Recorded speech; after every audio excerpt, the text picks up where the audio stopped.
Ne e konsiderojmë si luks cirkun, e konsiderojmë si luks rokën që bën ju, një nga drejtimet që keni ju, e konsiderojmë si luks teatri. Në fakt asgjë nga këto që bëjmë ne nuk është luks. Ka disë nivele në raportet shpirtërore dhe mendore, por janë një nevojë e madhe. Për shembull, cirku kultivon fëmijëve dhe gjithë njerëzve, jo vetëm fëmijëve. Ndjesi të çuditshme. Ne nuk presim që të kalojnë 10 vjet edhe themi s'ka gjë se do të marrim pas 10 vjetësh. Jo, ai e do atëre. 4 vjeç duhet të shkojë te cirku. Të shikoj se çfarë është guximi, çfarë është risk. Do ta shikoj i vogël, se po fillon që ta shkëpusim.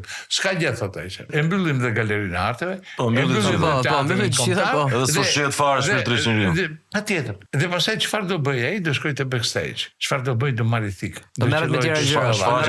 Çfarë bëjmë ne në mënyrë naive? Mbyllim TikTok.